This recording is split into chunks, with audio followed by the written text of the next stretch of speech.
crystal clear right You're now. crystal clear. Yeah, you are really good. Okay, Yeah, thank you, gentlemen. The testing is because you're testing your own voice.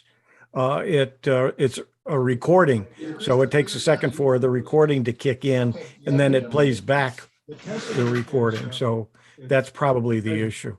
And also, it doesn't know when you are going to stop talking. So automatically it's waiting. Is there going to be more or is there not going to be more? And then it says, oh, okay, there's no more. Now I can play it back.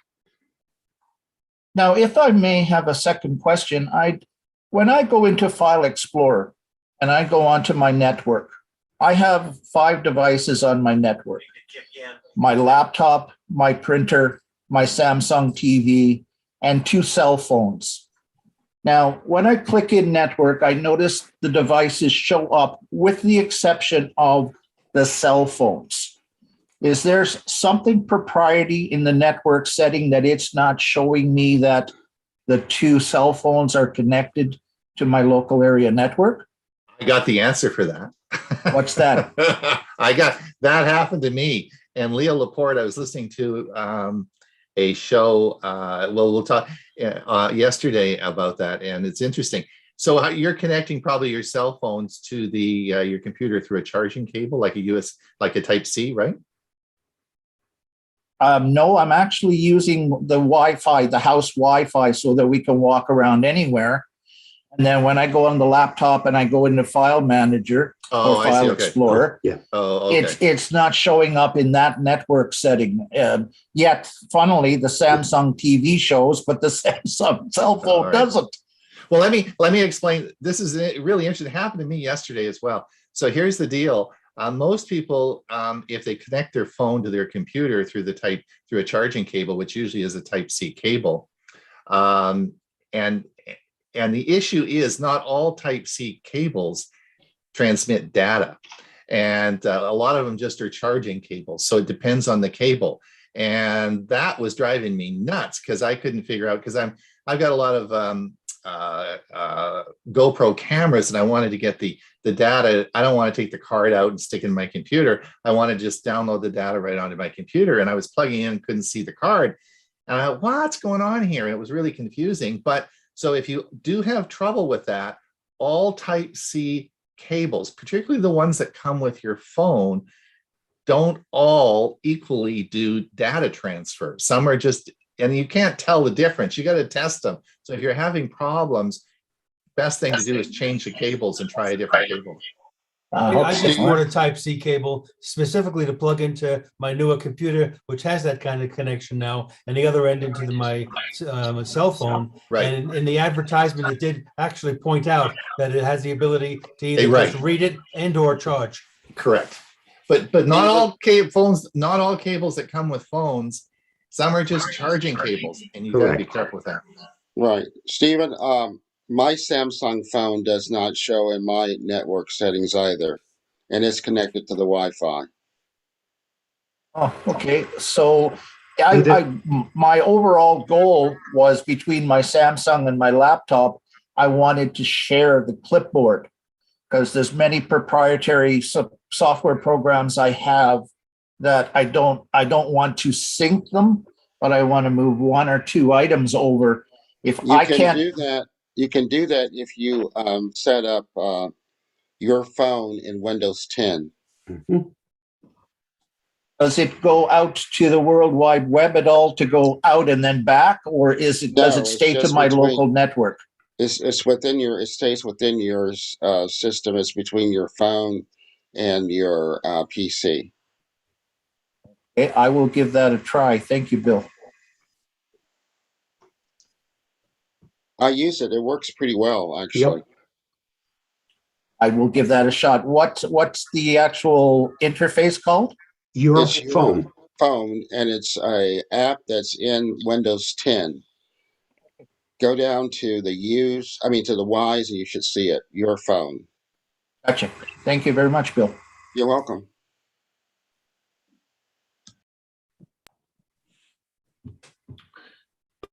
Good morning, Anne-Marie.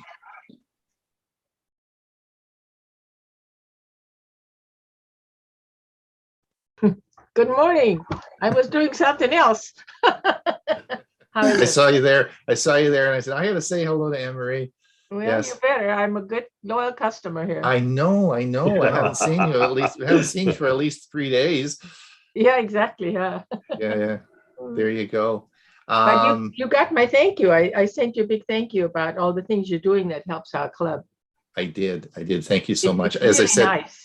I like kind words. Kind words are nice. Yeah, Ron gets the All kind of words. you. I get the complaints. That's not true. I send, when people send me nice letters, and we get a lot of them, I do send them out to all the staff and let everybody know. So, because it really, as I said before, it's your enthusiasm and kindness that, gives us the energy to keep going and have lots of fun with this. So, thanks so much, Anne Marie. That's very nice of you. I don't know what we'd do with all your program ideas is all I can say. We'd really pull our hair out.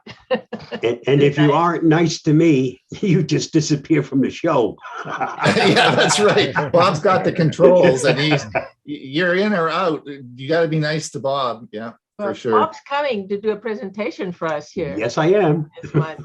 Thank you, Bob. There you All go. right. Well, nice to see you all. Thanks. Where's Butch? Butch, I saw Butch here. Butch, are you in Mesa yet? Where's Butch? Right here. Are you in Mesa yet, or where the heck are you? I'm still in South Dakota. Oh, okay. I'll be here for a couple months yet. Oh, okay. All right. I thought you Are you might. gonna get down there this year? No. In fact, we're selling our place. It's actually up for sale. So Gary Q has his hand up. yeah. Gary, go ahead. Has anybody read anything on how long this chip shortage is supposed to last? I was reading an article this morning. It's even going to get worse. They're even predicting even worse things happening with the chip shortages. And it's not only going to fail, well, it can affect computers, cars, and all sorts of devices that we get. So I don't have an answer for that. I don't. So. So it may get worse then. So if you want to buy something, you better do it now. It sounds like. Thank you. Well, when you consider Toyota cut their worldwide production of cars by 40%, now that's a lot of cars, you guys. I mean, 40% worldwide. That's a crazy number of cars to cut your, reduce your production by, and that's all due to the chip shortage. Thank you. So don't have an answer for that. If you PC sales and Chromebook sales are actually falling off a bit now. So I don't think there's going to be a huge problem getting laptops and PCs, but for sure we'll see what happens. What I'm waiting for is the new Google phone, the Pixel 6, and we'll see. That should be coming out next month, and that's going to be a really popular phone, and we'll see how the chips go and how the supply goes with that. That could be very limited and could be a big problem. I don't know. We'll see. Greg, Greg, go ahead. Hey, Ron, I'll give you $4,000 for that house. I understand your new roof is leaking. Yeah, right. Bob, can you get rid of that guy? Get him out of the. Can you just delete him from the? Can you just delete him out of the show? Thanks, Greg. We'll talk soon, eh? I love you. Jerry, go ahead. I got a little technical question. I've had 3 hard drives that have crashed, all with, put it this way, my data. One in December, one in June, and now another one. And I don't know if they are 3 different ones, and why are they picking on my same information? I don't know if there's something going on in the PC or what. Sometimes there are a couple of files left, but and I'm using a Cronus. And the question that I have with the Cronus, if you want to do a file recovery, you have to do it with the USB boot up, or can you just do it by bringing up a Cronus? Jerry, there's a lot of questions in that. A lot of questions in that question, I guess. I know. The first question is: are these spinning drives or solid state drives? They're spinning drives. They're spinning drives. So are they older drives? Not that old. I know they've been around a while, but they haven't been used for a while. So Yeah, you know, spinning drives have a life, and you know, most of the people now we've moved off of spinning drives onto solid state drives. I know. I expect that maybe those are pretty old. I expect maybe when you really think about it, that maybe those are fairly old drives. And that would be my first question. I mean, you may be right on that. yeah, and certainly, and of course, spinning drives after 5 years have a very high propensity to fail. So we know that, and that's why, of course, we use solid state drives. Solid state drives are really cheap now. The prices have come down, and most of the computers that we buy now have solid state drives in them. It's always such a huge pain in the butt when your hard drive fails and you have to, you know, back up your software, particularly from Acronis, and restore it. It's just a hassle no matter how you look at it. And I feel for you. You know, I don't want to do it once. I don't want to do it twice. And certainly I don't want to do it 3 times. No way. You know, and then you're piecemealing it back together. Yeah, I know. It's just awful.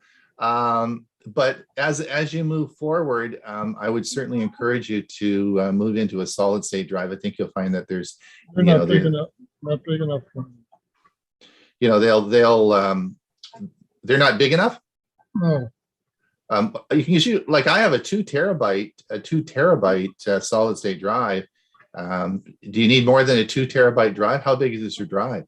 They were 1.5 to 2, and I'm adding a lot of MP4 files for our website, and that's why I think I need a little something bigger. My machine has a 4 terabyte SSD. You know, Jerry, if you're really looking into big files like that and you want to keep them stored, I mean, you might want to be looking into a NAS or something, network attached storage, where you have redundant drives, you know, redundant drives all stacked up and they back up. The problem that I have, my health is not that good, and I got to turn it over to someone else. Yeah. So I just want to get it back together. Yeah. And then they can do with it what they want. Okay. Jerry, I just want to see if Carl's got a question, and then we got to start the show pretty soon. Maybe we can follow up on this in the question and answer period. Okay, thank you. Okay, thanks, Jerry. Carl, go ahead. Yeah, I just want to make a quick thank you to Bill James for helping me out with a problem over the weekend with one of my computers. Well, thanks, Bill James. You're a great guy. I don't see a smile on his face. Give me a smile. There you go. Thanks, Carl.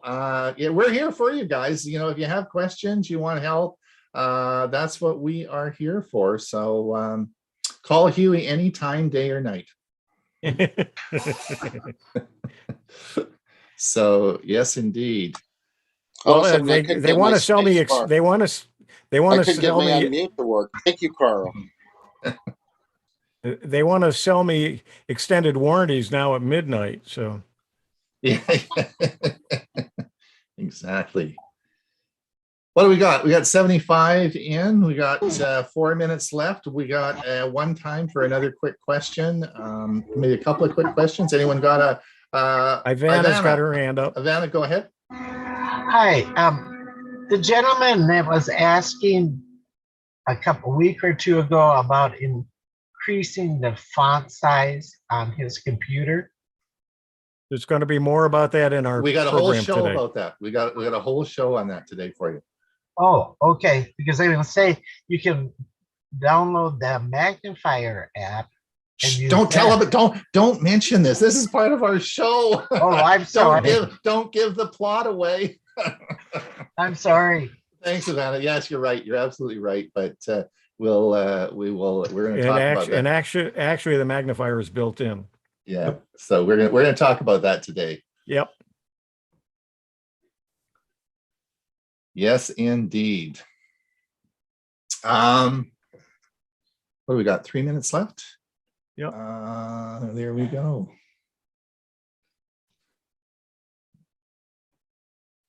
No, I guess We we don't need, have we any. need two more people so that we have the attendance equal the number Yeah, that shows. yeah, this is our 80th. Yeah, Yep. yeah, we should need. And don't forget, you guys, if you have computer clubs, you're involved in different organizations, please spread the word about Tech for Senior. We really would like to see some new people coming.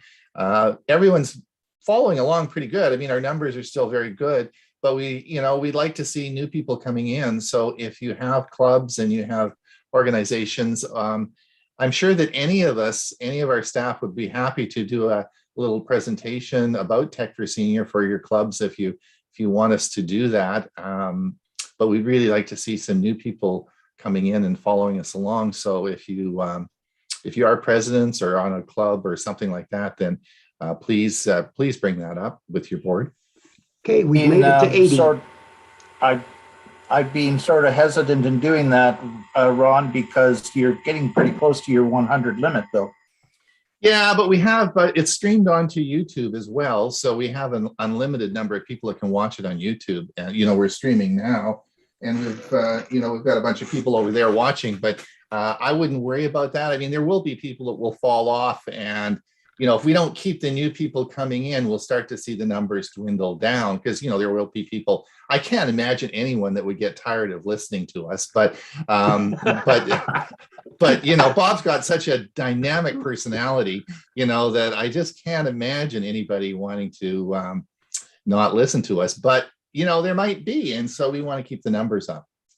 Okay, I'll pass the word. Pass the word along. And we are happy to, to keep the numbers up. 1 minute left. We're at 80. Yes, we're now 80. And of course, this is our 80th, 81. That's good. Excellent. Ron, I'm really proud of my computer club. Gosh, I think there's probably 5 or 6 people that are from the Oklahoma City group, maybe more. Yep. I haven't counted them, but quite a few. Yep. And they're not on here just for me. Oh, really? All right, we got to start. I'm going to mute everybody. And then we will share the screen.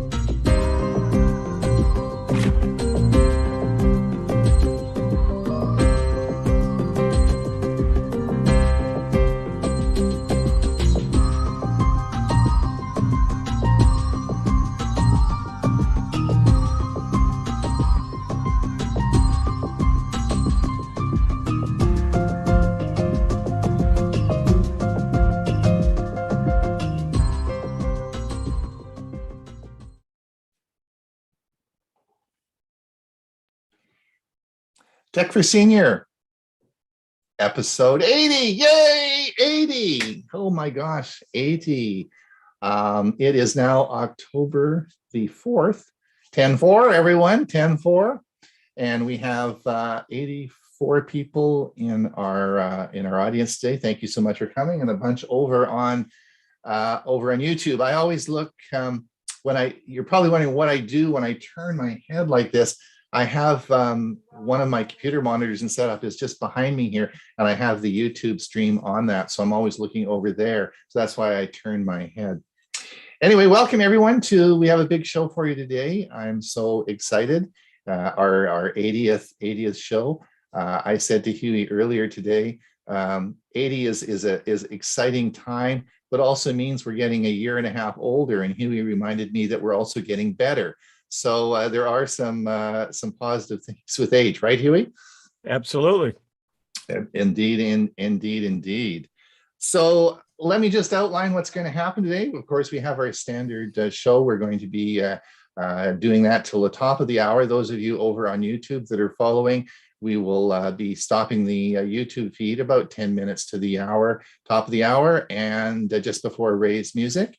If you want to pop over to our Zoom meeting, you can participate in the Q&A. We'll be doing Q&A till about 20 minutes after the hour. Then we give everybody a bit of a rest, have a bathroom break, get up, walk around. And we have our premiere service today. What did we do a year ago? Well, so we've made, so the clip today for our premiere service will be, what is Google TV? I'm going to be talking on that.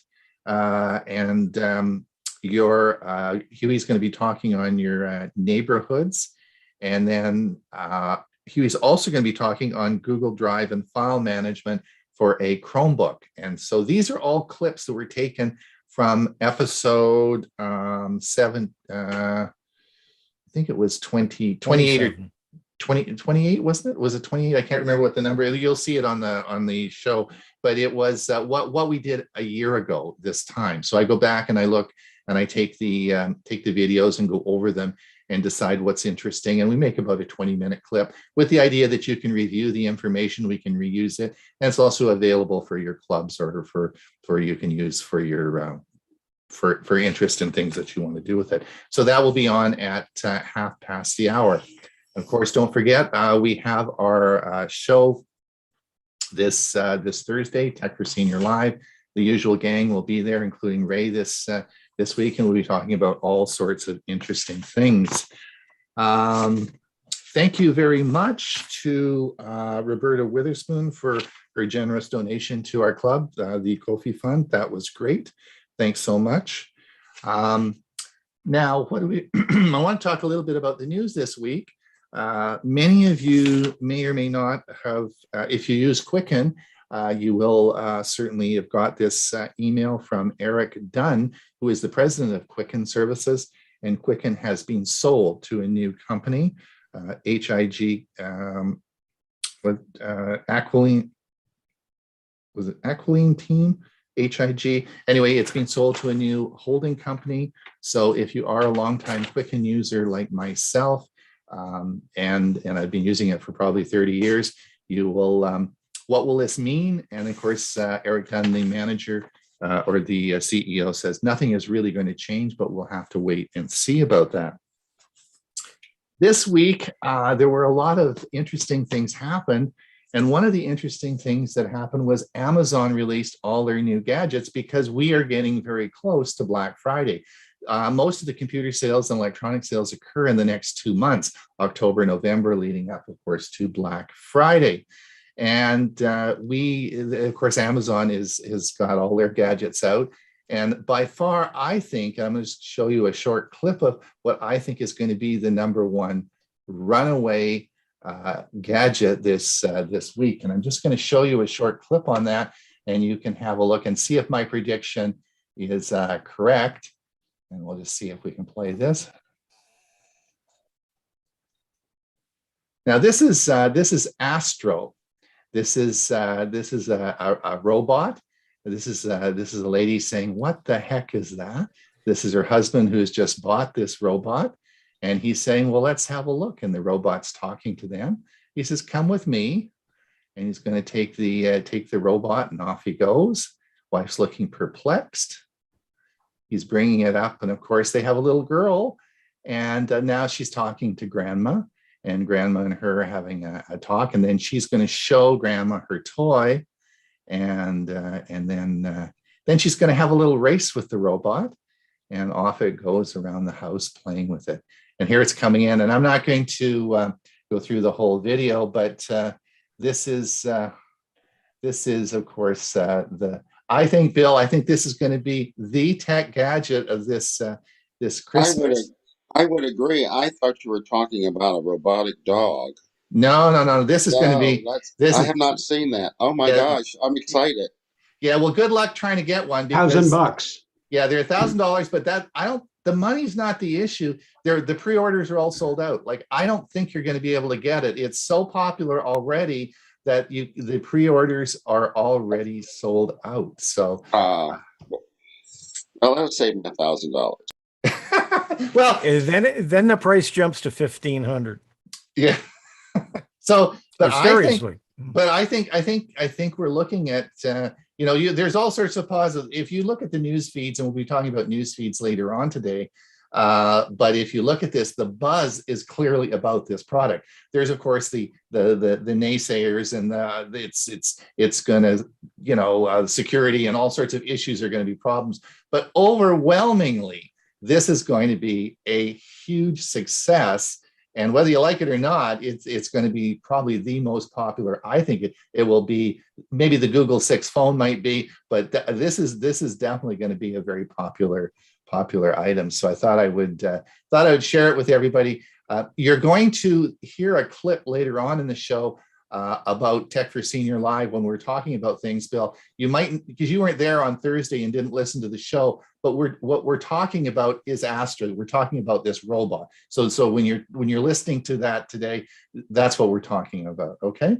All right. Well, thank you, everyone. I don't think I have a lot more to say. We will get on with Bob. Are you ready to roll? We'll be in a second. There we go. Advanced. We can get going on that.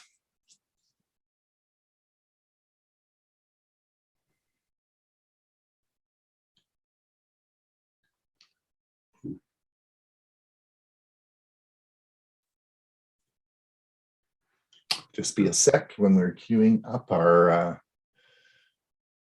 show. Trouble with so many videos is you can't find the one that you're looking for. Oh, it's difficult. You produce a lot of videos for sure, Bob.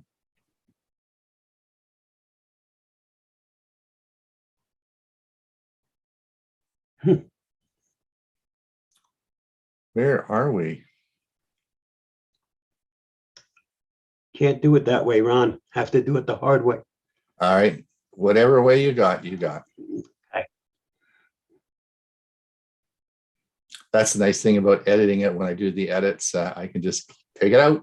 So that's not a problem.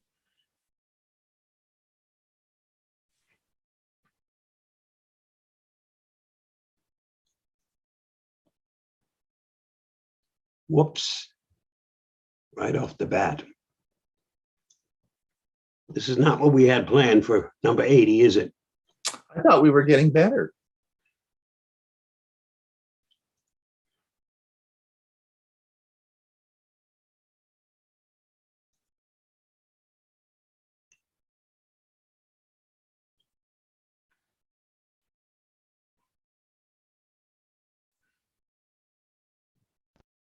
Here is the Avast Security News Roundup for the week ending, come on, October 1st. We can hear, Bob. It's fine. 2021. Yep. Facebook spends $50 million on metaverse research. Facebook announced this week that it will invest $50 million in global research and partner collaboration to build a responsible foundation for what it sees as the next computing platform, the metaverse. According to the announcement, the metaverse is a set of virtual spaces where you can create and explore with other people who aren't in the same physical space as you. While many metaverse products won't be fully realized for another decade or so, Facebook says it will work with government, industry, and academia to ensure the tech is built in a way that's empowering for all, particularly in the area of economic opportunity, privacy, safety, and integrity, and equity and inclusion. Avast security evangelist Louis Carones thinks this is a step in the right direction, with new technologies and tools to communicate with others.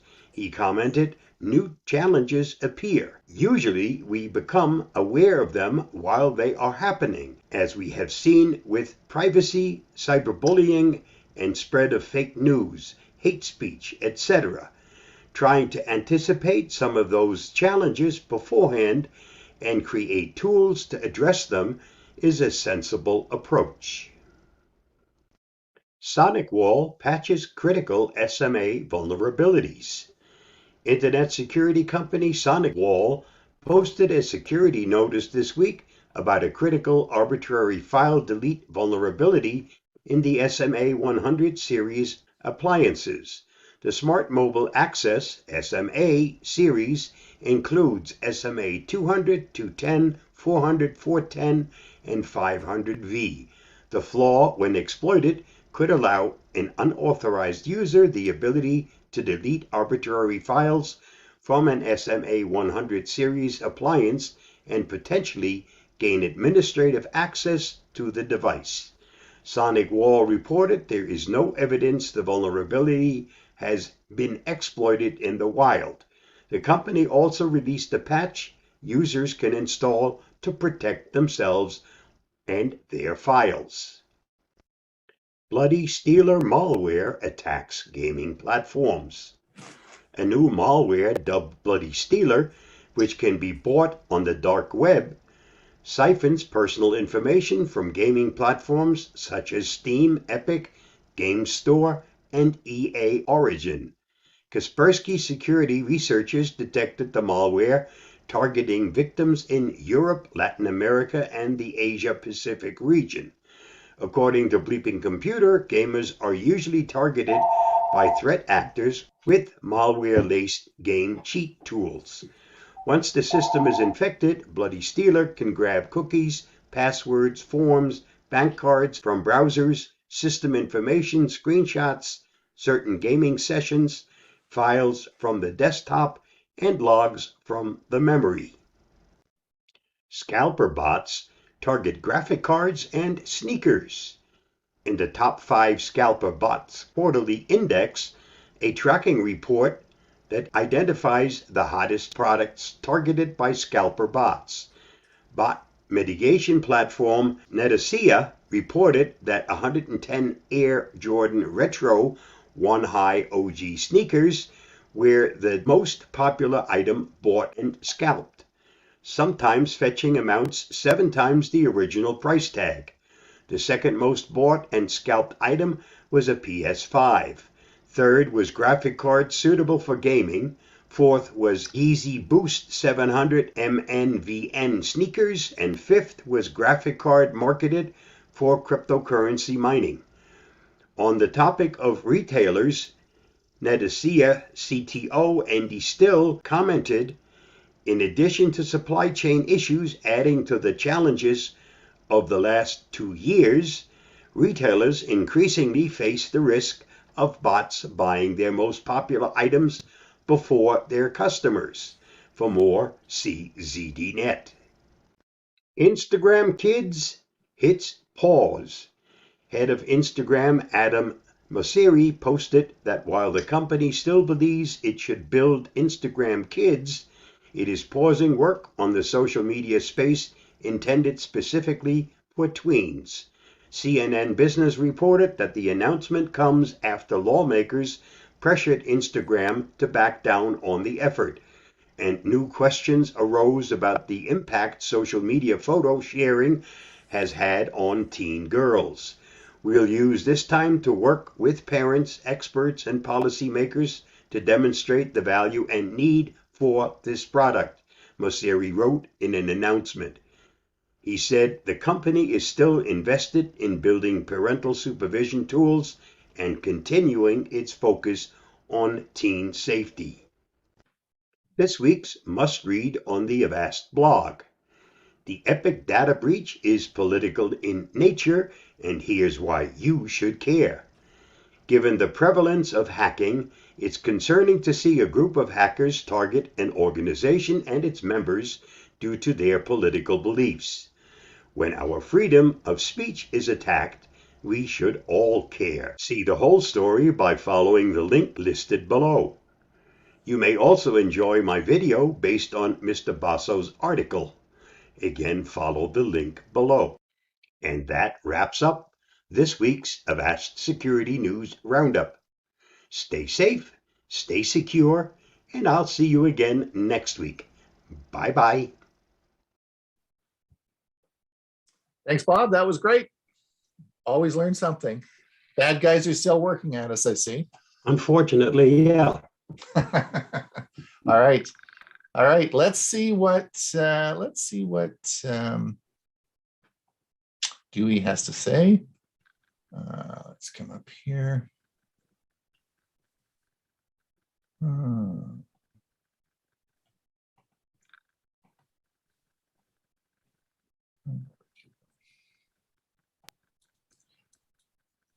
Good morning, friends.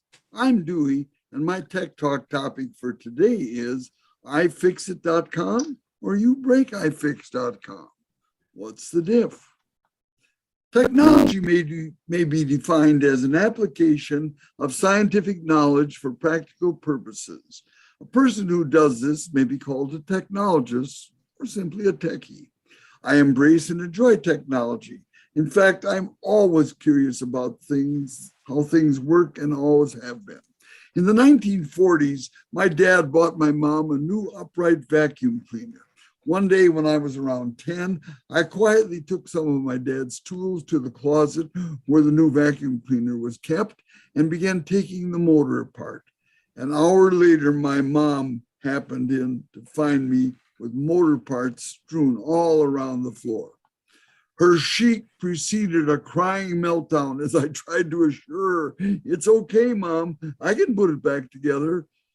Well, I did put it back together, and I was punished severely also. This enduring curiosity about all things prompted me to check out a recent article I saw at iFixit.com. The article was entitled Samsung Galaxy Watch 4 and Watch 4 Tear Down, Taking It Apart. Note the graphic. Before continuing, I need to have viewers understand what iFixit.com is and what it is not. iFixit.com is a wiki-based US website that furnishes free repair guides for everything, written by everyone, and so forth. It's essentially about fixing your stuff and has free illustrated step-by-step repair guides, repair forums, and a web-based store that sells tools and toolkits in the US, Canada, Australia, Europe, Germany, France, and the UK. Tools and toolkits start at $1 and go all the way up to several $100s. iFixit.com does not have repair services, and that's important to know. Its broad purpose and endeavors are best understood by visiting its website, iFixit.com. We'll go back now to the Watch 4 teardown. First, a special screwdriver costing $2 from iFixit.com is all you need to remove the 4 tri-point screws on the back of the watch. A quick pry with our $2 opening tool gets us inside. The middle photo shows the Watch 4 Classic, lower left, and the Watch 4 upper right. We also need to remove the flex cables and what seems to be a wire to measure body composition. You see the photo at the lower right. It takes some unscrewing and the use of a spudger to get the motherboards out. You see the prying at the lower left tool. A spudger costs $4 at iFixit.com. Components in the next 2 sets of photos include the Exynos W920 dual-core processor, the Samsung Shannon 915 integrated circuit, and the Broadcom BCM 43013 dual-band 802.11n Wi-Fi / Broadcom 5.0 combo integrated circuit. Again, the Watch 4 Classic is at the left and the Watch 4 is at the right in each set of graphics. The batteries are hidden under the motherboards and are removed by using a spudger. The 2 larger Galaxy Watch models have a 361 milliampere hour, 3.66 volt battery. The 2 smaller models have only a 247 milliampere hour battery. Photo at the right shows a vibration motor next to the barometric sensor and also a button flex cable with a contact plate for bioelectric impedance analysis, a function of the important bioactive sensor in the Galaxy Watch 4 series. iFixit.com notes that most Samsung Galaxy watches are screen repair friendly. However, the standard Watch 4 isn't so friendly, and the techies' use of heating and prying tools resulted in a cracked display glass and a toasted yellow AMOLED screen, as the photos show. Of course, if it's already broken and you're repairing it, there's no problem. iFixit.com's journey through 2 galaxies finished with this pile of loot as their reward. They found important repairs were relatively simple and awarded the Watch 4 models with a repairability score of 7 out of 10, with 10 being the easiest to repair number. So what is ubreakifix.com? It's the website of a company that describes itself as, and I quote, the nationwide leader in professional same-day electronic repairs, including iPhone, Samsung, computers, Macs, iPads, and other tablet and cell phones, close quote. Their specialties include, of course, battery and screen replacement, perhaps the most frequent types of repair. ubreakifix.com has roughly 650 store locations in the US, 65 in Canada. By the way, Ron, there are 2 in Vancouver, and a nearly equal number of mobile units. Here's my quick story on U-Break iFix. In February 2020, I went to the Costco store on Sossaman Road in Mesa, Arizona, mainly to visit their cell phone kiosk where I'd bought my Samsung Galaxy S8 phone exactly 2 years earlier. I was unhappy because the battery's power reserve seemed to have lessened fairly significantly. I went from charging once every 2 days to charging every day. By good fortune, a Samsung representative was visiting, so I confronted him directly about my S8's weakened battery. He explained Samsung's smartphone warranty, proper battery management, and also that I was beyond Samsung's 1-year battery warranty. He suggested that I might send my phone back to Samsung for analysis. Now, not wanting to be without a phone, I told him that was simply not possible. Well, in that case, he said, I suggest you taking it to the U-Break iFix store just a mile from here on Power Road. I had never heard of U-Break iFix. Well, I thought, well, why not? I went to the U-Break iFix store and was greeted by a smiling young fellow. I laid my S8 phone on the counter and told him about what I thought its problem was with the battery. I laid my S8 phone on the counter and he disappeared for a few minutes to check out my phone and then reappeared to share info with me about the battery's condition and what I might expect compared to how I use the phone. He also offered a fairly reasonable price quote to replace the battery. That day, in fact, I thanked him and left and decided to simply live with having to charge the battery every night and bolstering it with a quick charge while I took my daily nap. Since that visit 2 years ago to the U-Break iFix store in Mesa, I hadn't thought about the company or the store until a week ago when I selected my Tech Talk topic for today. Last Friday, Joanne and I were invited by friends to visit their new retirement digs and have lunch. As we drove down Main Street in the Twin Cities of Minnesota suburb of Maple Grove, I glanced to the right and was astonished to see a U-Break iFix store, the first I'd seen since the one in Mesa. Perhaps it was serendipity or just an example of the old saying, what comes around goes around. Well, that's my Tech Talk story for today. And God knows I've worked so hard on this PowerPoint. I am going to stick with it.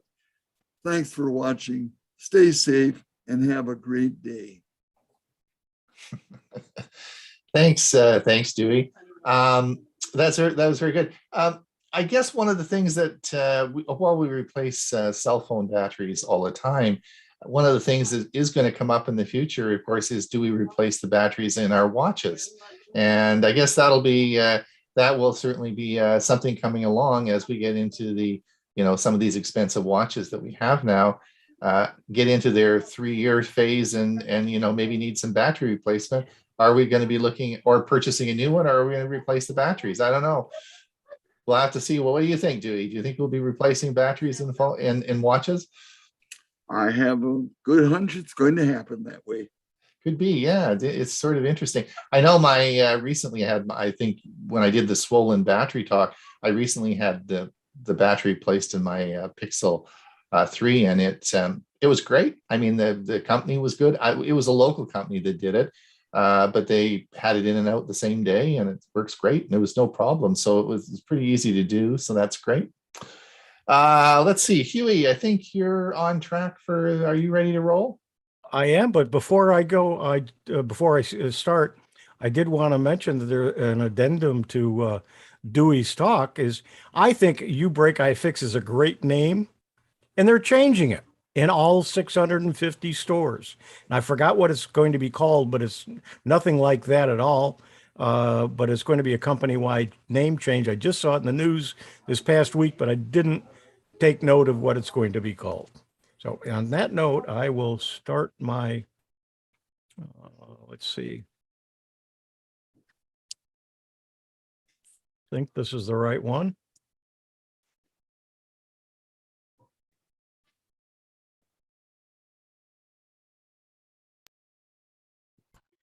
Please like and subscribe to our channel. Screen and font size, magnify, size text on the fly, and an app called Morphic. I'm Hewie Poplock. Today we're going to continue our discussion on screen and font size, and we're going to talk about magnifying your screen and then sizing it on the fly, and then we're going to show you an app called Morphic. Enjoy. You can make things larger within a browser quite easily on the fly or as you go. Here's an example. Now, one way we think that we can go bigger is by just making it full screen. Well, it'll make the pictures larger, but the print itself pretty much stays the same. But while we're in full screen mode, one of the things you can do is click on the three dots, or it may be a little bit different in your browser, but you will see that there's a way to zoom. Now, right now we're at 100%, so if we wanted to make it larger, we could click on the plus. We're at 110%, 125, 150. Let's go to 200%. Some things have dropped off on the left-hand side, but everything is larger. By holding the control key down and hitting minus, as we do, you can see a little pop-up comes up saying it's now 175. It's now at 150, 125, 110, and 100%. We can even make it smaller if we wanted to. Sometimes I do that when I want to do a screen capture and get more information in the picture that I'm doing a screen capture with. Now, when we look at File Explorer in Windows, if we do a Control Plus, there's no way to make it bigger. Last week, I showed you how to do it for the entire system. Now, there are some ways to make this bigger. Let's explore them. There are several ways in which we can make things bigger. We go into Settings, and we go into the ease of access, which is your accessibility. And if you remember, I showed you how to make text bigger and how to make everything bigger. But if you come down here to the magnifier, you can turn the magnifier on or off. Windows and the plus sign, that turned it on, and the Windows and Escape shuts it off. And your zoom level is set at 200%. You can change it to 300 or 400. You can change the magnifier view, and you can change the lens size. And we've got 60 by 60. When we do the Windows Plus and turn it on, it's now a bigger window. It's 60 by 60. So you can adjust the size of your magnifier. And Windows Escape turns it off. So that's one way in which you can do it. So let's go ahead and close this. We can do it with the Windows Plus. Remember, we're set at 60 by 60. We change the size of this window. But this is a nice way in which you can then look at everything on your screen at 200% or whatever percentage you wish. Do Windows Escape, and we're back here. I found an app that will help us make changes to our screen to make things easier to view on the fly. The program is called Morphic. To get to Morphic, what you're going to do is go to morphic.org. It is a free program, however, there is a paid version available as well, and we'll talk about the differences. The free version is more than adequate for most of us. You click Get Morphic, it downloads, you install it. Once installed, Morphic will start automatically. Morphic will be in your taskbar by itself. When you click on it, it will open up a taskbar here at the bottom of its own. Let's go ahead and open up something to look at, and we're going to take a look at this Microsoft Windows File Explorer window. And if you remember, we can make the fonts for the entire computer larger, but if we want to look at it on the fly, we can take the text size. It says it increases text size everywhere, makes everything on the screen larger. So if we click the plus sign, we're moving up one size. We see a very large version. If we go one more time, it makes it even larger. And if we do it one more time to make it the largest,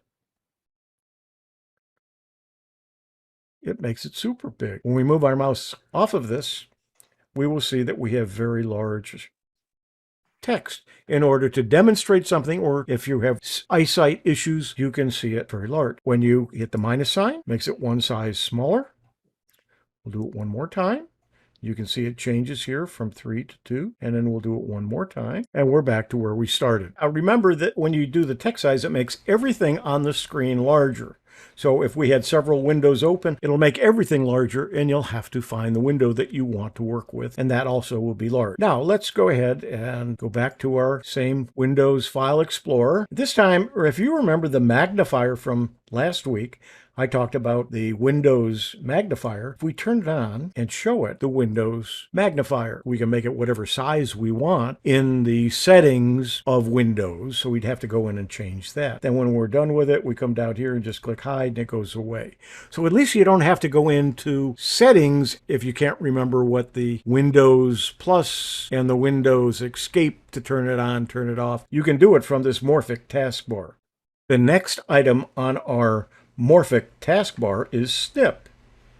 So while you're on a screen, if you want to snip, you can just click from here. It will open it so you can do part of a screen. It is the Windows snip program, so you can do whichever one you want, but let's go ahead and do this. So we could say, okay, we want to grab this part.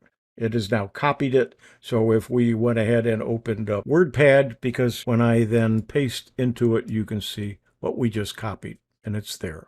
So that's the snip. Takes a picture of a selected part of your screen. You click copy, then click and drag the mouse to take the picture, paste into any document. The next item on the Morphic taskbar is read selected. Let's take a look at what we can do. Let's open up our browser. We're on a web page. We're going to highlight some text, and we're going to come down to read selected. And there's click. A lot that goes on behind the scenes of a movie and a lot of people who contribute to the process. It's not just the actors, but also directors, producers, and more who make the movie magic happen. Take an unfiltered look at what the sets of some of the world's most beloved films looked like between. And we can stop it at any time, and that's the read selected. It's select text to be read, then click the play button to read it. To change the setting, right-click on the button. You go to settings, and it will change. You can change the voice and so on in the Windows settings. On the right-hand side of the Morphic taskbar is contrast and color. Under contrast, you can make the screen easier to read. To change settings, you right-click on the button, but the contrast allows you to adjust the contrast between text and its background. It also removes shading of tabs and other parts of the screen that reduce contrast. Under color, the color button turns color filters on and off that help people with color blindness see color differences more easily. Example, a color-coded chart. Users can change the filters for different types of color blindness. For the dark mode, when we click the dark mode, you will see that it will change that window to the dark mode. I personally don't like that, especially in presentations. I think it's more difficult for you to see, but while it's in the dark mode, we can change the text size, and we can continue to make it bigger in dark mode, so it would be somewhat easier to see what we're showing. Let's bring it back to the light mode, and then bring it back to the right size. You may see some green lines on the screen. I'm not sure what they are. It seems to be a problem with Morphic, or it's something I don't understand, but I don't think it's a big issue. The night mode reduces eye strain and makes it easier to fall asleep at night. The night mode, also called nighttime or night shift, reduces the blue-white light and makes your screen a little more warm and yellow. Some people feel this reduces strain on the eyes. Some feel that it makes it easier to sleep after viewing. So let's take a look at what that will do. You can see the screen changes color. There's kind of a yellowish glow to it. I'm hoping you can see that. Playing back the recording, I see that it doesn't record, but it does show up on the monitor. So I'm sorry you can't see that. At any time while we're using Morphic, if we just go to the taskbar, we click the X, the taskbar will go away. If we click it in the regular taskbar, it comes back and we can use it as we wish. I mentioned that I was going to talk about the different versions of Morphic. It's much more detailed than we really need to go through, and item by item, you can go on the website and take a look. Note that the first 5,000 people signing up for the Morphic Early Feedback Program can get the Plus subscription for Morphic free of charge for life. Morphic.org. Enjoy. I'm Hewie Poplock. Thanks, Hewie. I expect there'll be a lot of questions about that in our question and answer. Really great, great presentation. Thanks so much. Bob, are you ready to roll? Sure.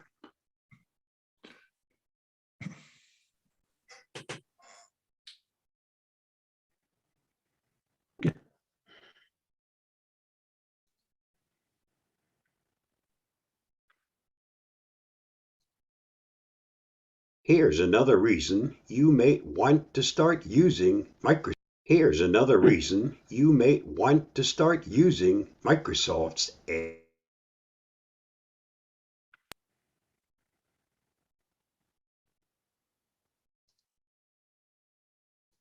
The address of a web page, and you are the recent epic data breach. Here's another reason you may want. Here's another reason you may want to start using. You're having some technical problems today. Yeah, I don't know why. Do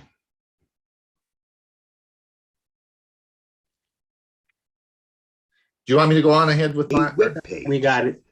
And okay. Here's another reason you may want to start using Microsoft's Edge browser as your default browser. Let's talk about URLs. A URL is the address of a web page, and URL stands for Universal Resource Locator. We all use URLs. We need them, but there's a difference in how the URL is displayed. As you can see in this example, the standard URL is the whole web address. This happens to be a fairly simple one. Many of them take up lots of room. There are shortening services like Bitly that can help make this link or URL shorter, but it's still pretty convoluted. In Edge, by making a simple change, you can display that link or URL in a more user-friendly way. You certainly have to admit that this URL is a lot nicer than either of these two. Let me show you how to set it up so that you can do this on your own. Start by going to the three-dot menu, top right in your browser. Select it.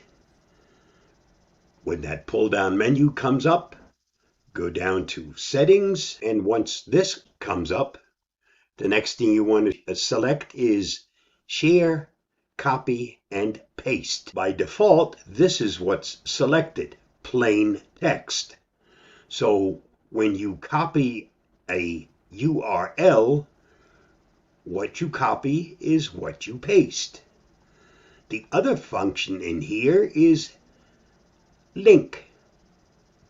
So if you select this instead of plain text, from now on, when you copy this link, it will make it more understandable. As in our example here, this address became Tech for Senior Facebook. Let me see if I can demonstrate this for you. As you see, I've made the change.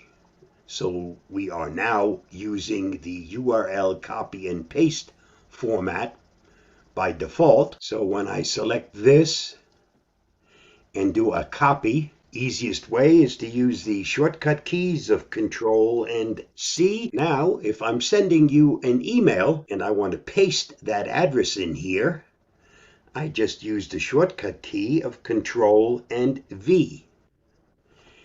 And it's a nice, clean looking link. You can see if I hover my mouse over it, it shows you where that link takes you. If you want to allow the user to actually see what the actual link is, you can post that by simply using the shortcut key of Control, Shift, and V. And then you get the full address of where this user-friendly link takes you. You have to admit that this is a lot more pleasing to the eye than the full URL. Give it a try. You might like using this new way of sending a URL or a link to your friends. This user-friendly link or URL. Thanks, Bob. That was great. I do that all the time. So that's a cool feature. Like that. Just remember, you have to use Edge. the Edge browser. It does not work in the other browsers. All right. It hopefully will one day, because it sure does make life a lot easier. Indeed, indeed. All right, we've got to be moving along here. Now, the next phase is this is a segment I have for you. We'll play that now. Ron Brown with Tech for Seniors. Finding the news. You know, every morning I get up early and review all the news articles, posting the interesting ones to our Facebook page. How do I do it? Let me show you. Now, you know the routine. If you like this video, please click the like. And if you want to see more videos like this, please subscribe to our channel. And we will see. Question from Dick was, how long does the battery last on that little robot? Yeah, I don't know. I don't That's a good reason to buy it, just so you can test the battery. Yeah, just do a test. Yeah, do a test and we can find out. Yeah, but then in a big house, it'll get lost when the battery dies, and then you can't find it. Yeah, it's at least the vacuums are smart enough to return home. Right. You know, now if that actually was a vacuum and it vacuumed and was a robot, then that would be worthwhile. I would buy that. Then it's too high. Then it's too high. Oh yeah, it's not going to go under the chairs. It's not going under the chairs. Ah, correct. All right. Well, we'll see if Bill James can convince me. He'll probably come up with a bunch of ideas on why this is a great thing. Anyway, we got to talk about that. All right, let's get on to some articles. Hewie, you got the first. How did you get the first article this morning? I was the last in line. Yeah. You sneaky guy. You were publishing while we were talking. You were sticking them in there. Well, no, it was an hour ago, but I was looking while I was waiting for you to come online. And this just got posted. It's a software that you put on your phone. Yes, that's Tech for Senior Live. That's what happens on Thursday morning.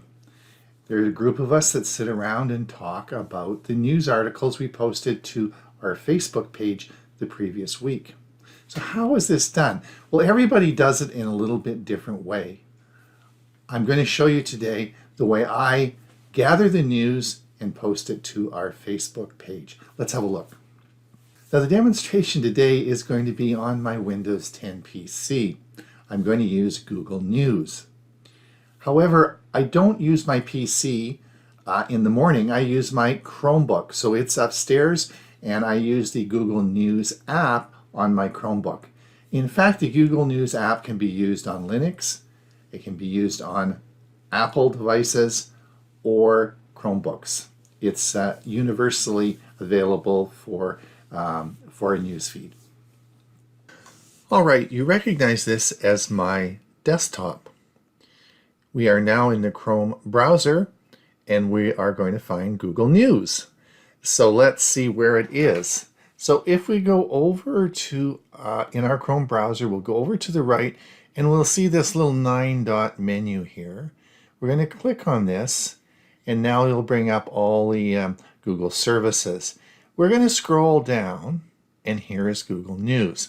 Now because we're going to use this a lot, I'm going to change the location and we can just drag this up so it now is at the very top. Click on this and this will open Google News.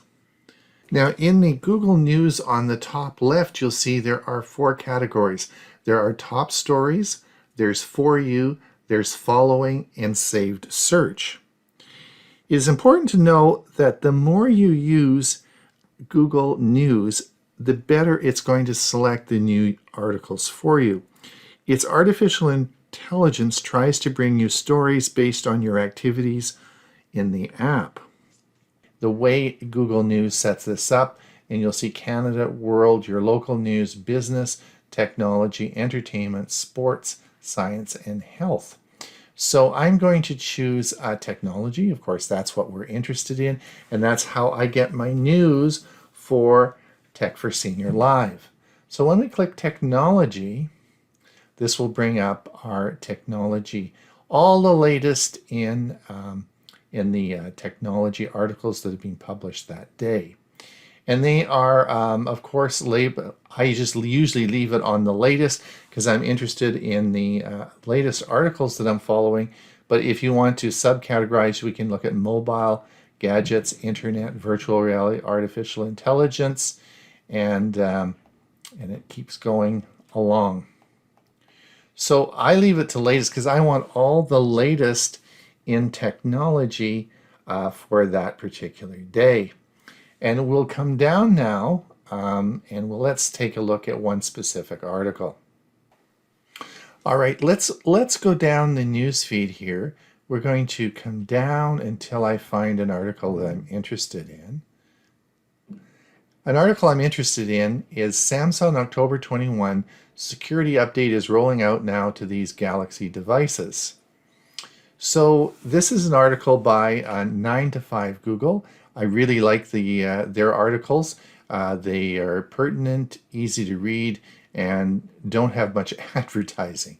Now, so we can either by clicking on the article, which we will in a minute, and we can see it. Let's do that now. So we click on the article, and this brings us to actually the web page where the article is, and we can read the article and comment on it and take notes or whatever we want to do with this article. But let's come back to the news feed. And what we can do is if we look at 9to5, we'll see 9to5 Google. Let's look at these little buttons underneath here and see what happens. Well, if we click on this button, you'll see it says save for later. So if I click on this, it is now the story is saved. So if we don't have time to read the articles and you're going through a lot, we can simply save them for later. I'm going to come over to the 3-dot menu here on the right. We're going to click this, and this brings up another menu. And here we can, of course, view full coverage, which we did when we looked at the original article. You can go to Google 9to5. If you don't like this particular story or the content, we can hide all stories from Google 9to5. If you like this, you can click the like, which means that you will get more stories about that content. And again, if you don't like it, you can get less. There are some news articles that I'm just not interested in, so I frequently will, I want fewer articles like that. So, but if there are articles, particularly like watches, then I will get more of those by clicking more stories like this. All right, now let's continue on with this article. I think this is an excellent article to maybe post to our Facebook page. So there is a there is a button here in the center which indicates share. Well, let's click the share button and see what happens. Well, now we have the option of sharing this either by a link, so we can actually just create a link and copy the link into an email or add it to our website. And this is through this link, or we can share it to Facebook or Twitter. Google News makes this very easy to do, and the articles actually are formatted for Facebook. So let's see how this goes here. We're going to click the Facebook button, and this brings up another menu. And on the left side, you'll see the article.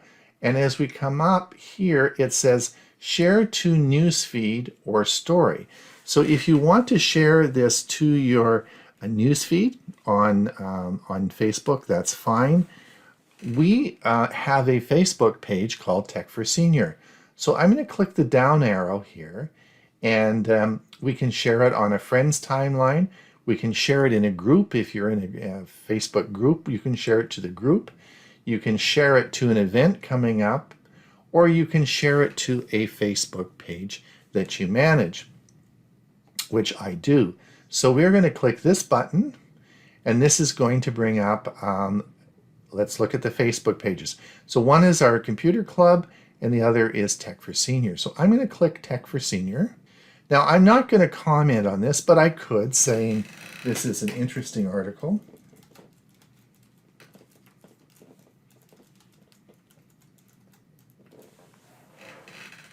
And then we're going to come down. We could do some of these others, but other buttons here, but I'm not. And I'm just going to post this to Facebook.